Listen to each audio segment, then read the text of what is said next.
Hello students, welcome to chemistry mate YouTube channel. আশা করি সবাই ভালো আছো এবং তোমাদের পড়াশুনোও ভালো চলছে। আজকের আমরা সেকেন্ড ক্লাস কন্টিনিউ করব অর্গানিক কেমিস্ট্রি, অর্থাৎ সেকেন্ড সেমিস্টারের জন্য সেকেন্ড ক্লাস আমরা কন্টিনিউ করব। কি আছে আজকের ক্লাসে? আজকের ক্লাসে রয়েছে জৈব যৌগের গঠন সংকেত লেখার বিভিন্ন পদ্ধতি। আগের ক্লাসে আমরা জৈব যৌগ সম্পর্কে জেনেছি এবং জৈব যৌগ কাকে বলে প্রভৃতি আমরা ডিটেলসে আলোচনা করেছি। আর সেখানে আমরা কি কি পড়েছি? জৈব যৌগের মধ্যে হাইব্রিডাইজেশন বা সংকরায়ন কি হতে পারে, তাদের শেপ কেমন হতে পারে, মানে আকৃতি কেমন হতে পারে। যারা এখনো ফার্স্ট পার্ট দেখোনি তোমরা অবশ্যই ফার্স্ট ক্লাসটা দেখে নাও, তারপর তোমরা সেকেন্ড ক্লাস দেখতে শুরু করো। ঠিক আছে, তাহলে চলো শুরু করা যাক সেকেন্ড ক্লাস থেকে। ফার্স্ট আজকের আমরা জৈব যৌগের গঠন সংকেত লেখার নিয়ম পদ্ধতি আলোচনা করব। ক্লিয়ার? কি রয়েছে এখানে? প্রথমত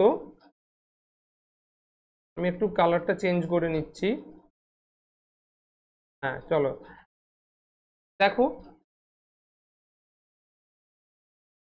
ফার্স্ট। আচ্ছা, চলো জৈব যৌগের গঠন সংকেত লেখার বিভিন্ন পদ্ধতি। তো জৈব যৌগ কি, তার সংকরায়ন অবস্থা, শেপ, সেগুলো আমরা সব জেনে নিয়েছি। এবার কিভাবে জৈব যৌগকে প্রকাশ করা হয় সেটা আমরা জানবো। দেখো, চারটে পদ্ধতিতে বিভিন্ন জৈব যৌগের গঠন প্রকাশ করা হয়। কি কি? এক, ইলেকট্রন ডট সংক্ষিপ্ত গঠন সংকেত, ড্যাশ সংকেত এবং বন্ধন রেখা সংকেত। ইলেকট্রন ডট এটা সবাই জানি আমরা, কি লুইস স্ট্রাকচার, মানে এখানে ইলেকট্রন দিয়ে দেখো প্রকাশ করা হয়, যোজ্যতা কক্ষের ইলেকট্রন দিয়ে প্রকাশ করা হয়।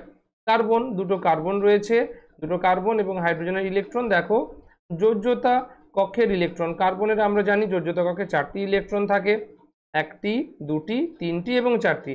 হাইড্রোজেনের জানি যোজ্যতা কক্ষে 1টি ইলেকট্রন থাকে, এই যে 1টি লেখা হয়েছে। এই ইলেকট্রন ডট বা লুইস স্ট্রাকচারের সাহায্যে কি করা হয়? অনুমধ্যস্থ প্রতিটি পরমাণুর কেবল যোজ্যতা ইলেকট্রন দেখানো হয়েছে এখানে। ক্লিয়ার? তাহলে এটা কি হলো? লুইস ডট সংকেত বা ইলেকট্রন ডট সংকেতের সাহায্যে আমরা জৈব যৌগকে প্রকাশ করতে পারি। কিন্তু এই প্রসেস বা এই প্রসিডিওর অনেকটা টাইম কনজিউমিং, মানে অনেকটা সময় ব্যবহার হয়ে যায়। এই যদি একটা যৌগের গঠন আঁকতে গিয়ে এতটা সময় ব্যবহার করে ফেলি তাহলে সেটা আমাদের পক্ষে খুবই অসুবিধার সৃষ্টি করবে। তাই আমরা চলে যাব নেক্সট, মানে ড্যাশ সংকেতের সাহায্যে কিভাবে কোনো জৈব যৌগকে প্রকাশ করতে পারি। ড্যাশ সংকেতের সাহায্যে আমরা এই যে ইলেকট্রনগুলো রয়েছে, দুটো ইলেকট্রনের পরিবর্তে একটি বন্ধন ব্যবহার করতে পারি। তো কি আছে এখানে? দেখো ড্যাশ সংকেত, দুটি পরমাণুর মধ্যে একটি ইলেকট্রন জোড় এক বন্ধন, দুটি ইলেকট্রন জোড় দ্বিবন্ধন এবং তিনটি ইলেকট্রন জোড় ত্রিবন্ধনকে যথাক্রমে একটি, দুটি এবং তিনটি ড্যাশের সাহায্যে প্রকাশ করা হয়ে থাকে। এখানে দেখো কার্বনের মাঝে দেখো একটি, দুটি, দেখতে পেয়েছো? এগুলো সব এই দুটো ইলেকট্রনের পরিবর্তে একটি বন্ধন ব্যবহার করা হয়েছে। যদি দেখো এইরকম আর একটা যৌগ, মনে করো এইরকম কার্বন একটি, দুটি, তিনটি, এটা তোমরা সবাই জানো যে অ্যাসিটিলিনের গঠন এটা। ঠিক আছে, তো এখানে অ্যাসিটিলিন কি হয়? দেখো একটার জন্য একটা বন্ড, সরি এক জোড়ার জন্য একটি, এক জোড়ার জন্য একটি, এক জোড়ার জন্য একটি। ক্লিয়ার হয়েছে? বা যদি আমরা ইথিলিন, খুব সহজ, আমি একদম তোমাদের গ্রাস রুট থেকে আলোচনা করব যেন তোমাদের বুঝতে সুবিধে হয়। ঠিক আছে, দেখো আশা করি সবাই বুঝতে পারছো। হাইড্রোজেন হাইড্রোজেন এইভাবে আমরা জানি ইথিলিন অণুর গঠন। তাই এখানে কি হয়? দেখো দুটো ইলেকট্রনের জন্য একটা বন্ড, দুটো ইলেকট্রনের জন্য একটা বন্ড, দুটো ইলেকট্রনের জন্য একটা বন্ড, দুটো ইলেকট্রনের জন্য, এইভাবে রয়েছে। ঠিক আছে, তাহলে আমরা দেখলাম ড্যাশ সংকেত। এবার আসি সংক্ষিপ্ত গঠন সংকেত, মানে ড্যাশ দিয়েও যে লিখলাম, এই যে ড্যাশ সংকেত ব্যবহার করে যখন যৌগের অণুর গঠন আমরা প্রকাশ করতে থাকলাম, এটাও অনেকটা সময় সাপেক্ষ হচ্ছে। এবার আমরা থার্ড মেথড কি ইউজ করব? সংক্ষিপ্ত গঠন সংকেত। মানে দেখো এখানে কি করা হয়? এই যে বন্ধন প্রকাশক ড্যাশগুলিকে বাদ দিয়ে দেওয়া হয়। কিভাবে? তার পরিবর্তে কি করা হয়? একটি পরমাণুর সঙ্গে যতগুলি সমপ্রকার গ্রুপ যুক্ত থাকে তার সংখ্যাকে লিখে দেওয়া হয়। আমি বলে দিচ্ছি, দেখো। তো একটি এখানে এই বন্ধন প্রকাশক ড্যাশগুলি বাদ দিয়ে দেওয়া হয়। তাহলে এখানে রইল সি। তাহলে এখানে হাইড্রোজেন হাইড্রোজেন হাইড্রোজেন, কটি রয়েছে হাইড্রোজেন? 3টে। লিখবো হাইড্রোজেন, পাশে 3টে। এই মাঝে দেখো কোনো বন্ড লিখলাম না। এই দেখো একটি কার্বন, একটি পরমাণুর সঙ্গে যতগুলি সমপ্রকার গ্রুপ যুক্ত থাকে তার সংখ্যাকে পাদদেশে লেখা হয়, লিখে দিলাম। তারপর কি আছে? CH2। আর আমি বন্ড লিখবো না, এই যে ড্যাশ দিলাম না, তার পরিবর্তে সি লিখে দিলাম। কতগুলো হাইড্রোজেন? 2টো। এখানে দেখো 1 2 3। ঠিক আছে, ক্লিয়ার? তো এইটা হলো কি সংক্ষিপ্ত গঠন সংকেত। এখানে কি করব? দেখো সি কতগুলো আছে? 2টো। H2, এটাকে আমরা এইভাবেও লিখতে পারি, অথবা C2H4 এভাবেও লিখতে পারি। 2টো কার্বন আর 4টে হাইড্রোজেন। এটাকে কিভাবে লিখতে পারি? ট্রিপল বন্ড H এভাবেও লিখতে পারি, অথবা C2H2 হিসেবে লিখতে পারি। ক্লিয়ার হয়েছে? নেক্সট আসছি বন্ধন রেখা সংকেত। বন্ধন রেখা সংকেতের সাহায্যে কি করা হয়? শুধুমাত্র যৌগের কার্বন কাঠামোটি আঁকা বাঁকা রেখা দিয়ে প্রকাশ করা হয়। দেখো এখানে একটা কার্বনের স্ট্রাকচার দেওয়া আছে, কি কি? এখানে একটা কার্বন, এখানে একটা, এখানে একটা, এখানে একটা। আঁকা বাঁকা রেখা, কতগুলো কার্বন? 1 2 3 4টে কার্বন। দেখো 1, এইভাবে আঁকা বাঁকা রেখা দিয়ে আমরা এই কার্বনের যে কাঠামো সেটাকে প্রকাশ করলাম। কতগুলো আছে? 1 2 3 4, 4টে আছে বলে এটা একটা কার্বন 1, এটা একটা কার্বন 2, এটা একটা কার্বন 3, দেখো এটা একটা কার্বন 4। সব রুল লেখা আছে। কি হয় দেখো, আচ্ছা, দুটি রেখার সংযোগস্থল একটি CH2 গ্রুপ। দুটি রেখা মানে এই যে একটা রেখা, এই একটা রেখা। তাহলে এখানে কে থাকবে? CH2। এখানে কে থাকবে? CH2। ক্লিয়ার? ও কোনো রেখার প্রান্ত একটি CH3 গ্রুপকে বোঝায়। প্রান্ত মানে এই যে পজিশন, এটাকে কি হবে? এটা CH3 গ্রুপ বোঝাবে, এটাও CH3 গ্রুপ বোঝাবে। আশা করি বোঝা গেছে। এখানে কি করা হয়? শুধুমাত্র কার্বনের স্ট্রাকচারকে, মানে শুধুমাত্র কার্বনের গঠনকে আঁকা বাঁকা রেখা দিয়ে প্রকাশ করা হয়। কতগুলো আছে? 1 2 3 4টে আছে বলে আমরা এইভাবে রেখা দিলাম। যদি 5টা থাকতো, 1 এইভাবে দিতাম, 1 2 3 4 5। আর কি? দুটো রেখার সংযোগস্থল যেখানে, সেখানে CH2 গ্রুপ বোঝানো হয়, আর যেখানে প্রান্ত সেখানে কে থাকে? CH3। এখানে শুধুমাত্র আমরা কার্বন আর হাইড্রোজেনকে লিখি না, কিন্তু অন্য পরমাণু যদি অক্সিজেন, নাইট্রোজেন, সালফার অথবা হ্যালোজেন থাকে তাহলে সেটিকে আমরা প্রকাশ করে থাকি। যেমন এই যৌগের ক্ষেত্রে এখানে কি আছে? ব্রোমিন। তাহলে এটাকে প্রকাশ করতে হবে কিভাবে? তাহলে এটাকে আমরা এইভাবে আঁকা বাঁকা রেখা দিয়ে টেনে দিলাম, 1 2 3 4। কেউ যদি ভাবে এরম ভাবে টানবে, হ্যাঁ সেটাও ঠিক, 1 2 3 4। ঠিক আছে? 2 নম্বর পজিশনে দেখো ব্রোমিন আছে, তাহলে এখানে আমি টেনে দিলাম ব্রোমিন, এখানে টেনে দিলাম ব্রোমিন।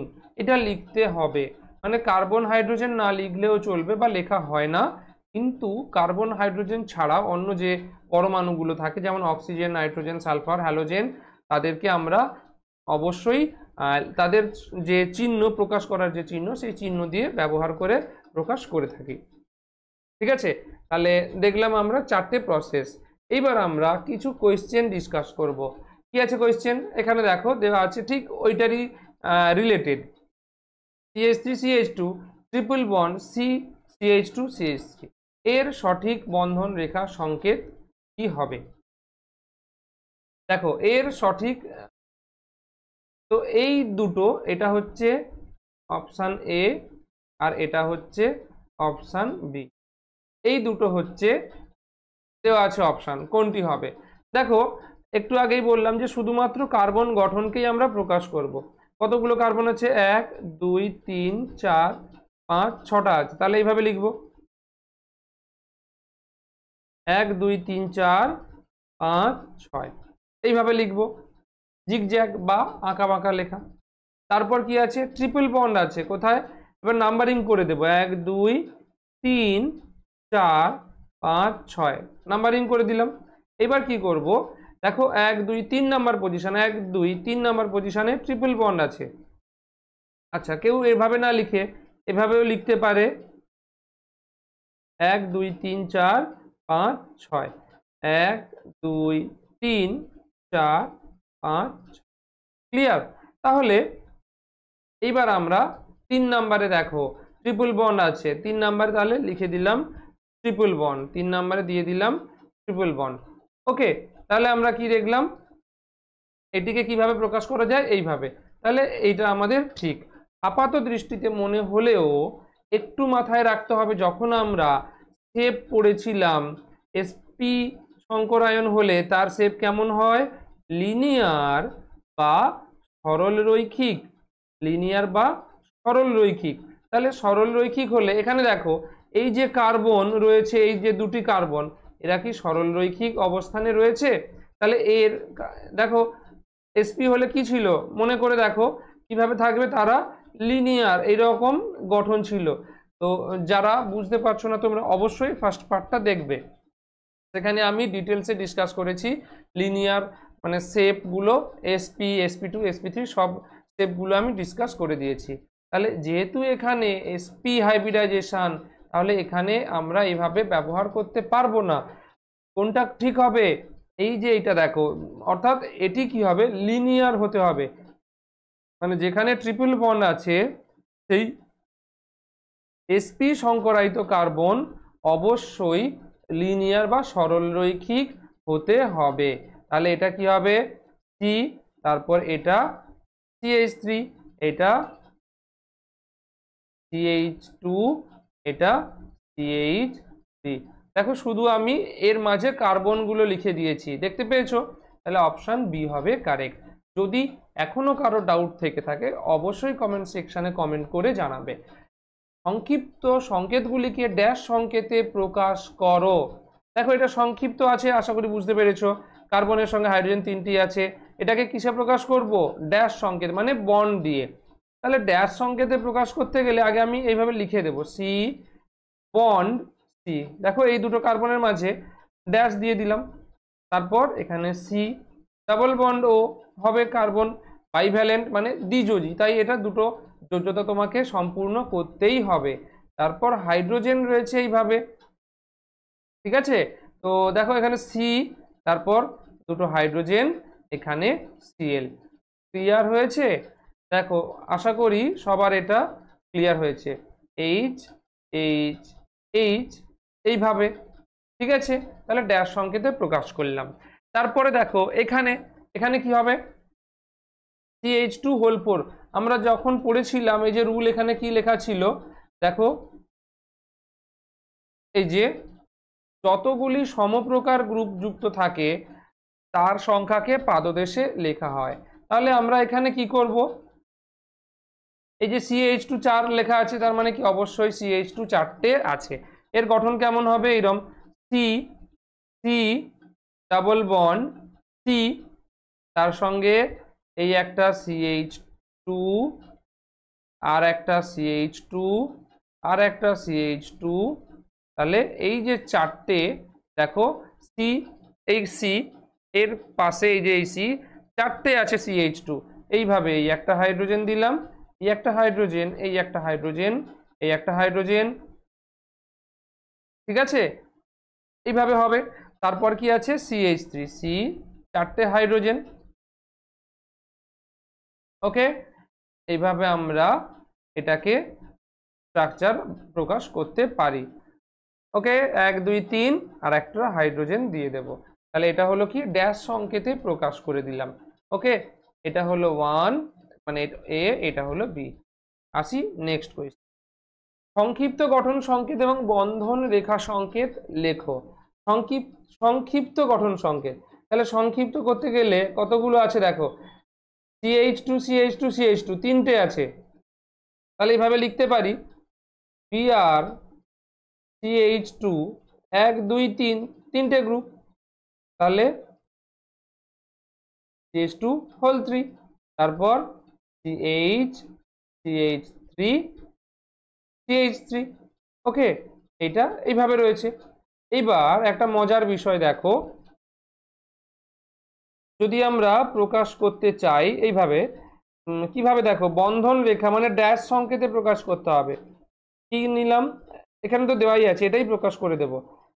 সি, আচ্ছা 1 2 3 4 5 6, সরি 5, এটা 6, কেন এটা নিলাম না, এটা ব্র্যাকেটে আছে।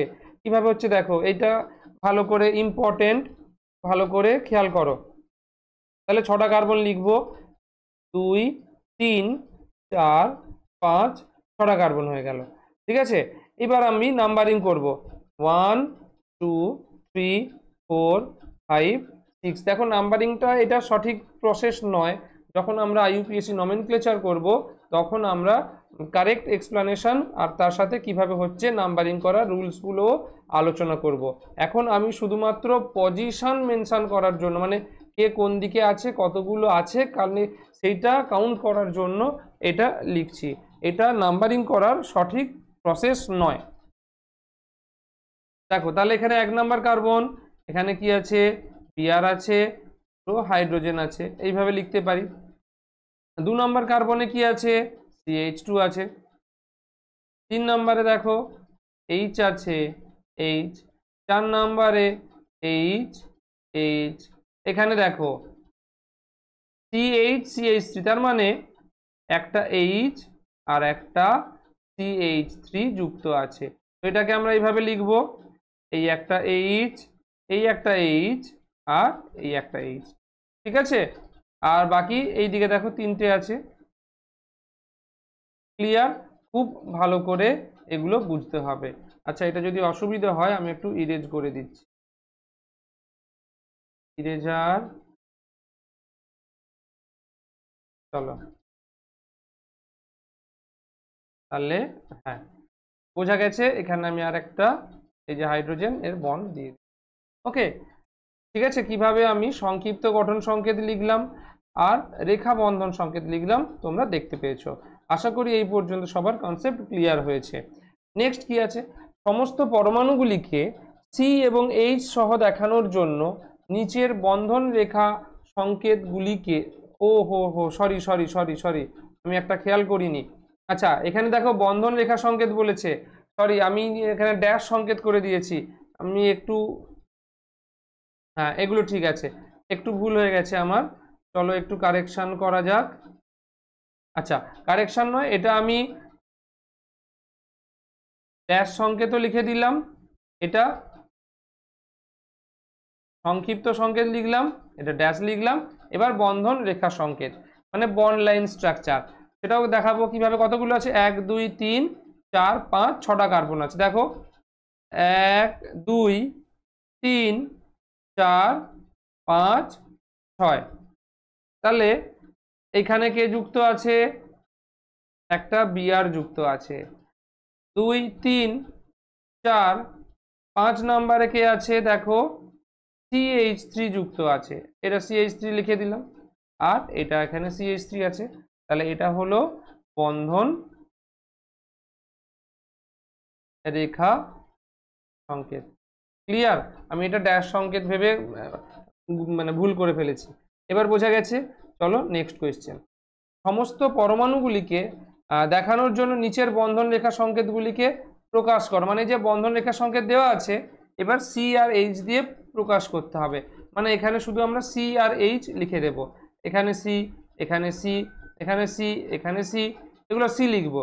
তার মানে কি হবে, সি সি, এখানে সি সি, এখানে সি, এখানেও।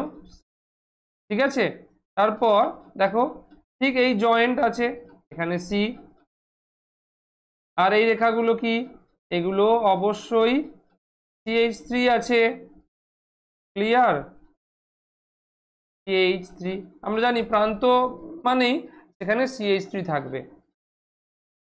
তাহলে এখানে দেখলাম CH3, এখানে মানে এইটা লিখলাম, এইটা CH3, এটা লিখলাম, এইটা CH3, এবার এই যে এটা থাকলো এটা এখানে CH3 CHH লিখে দিলাম।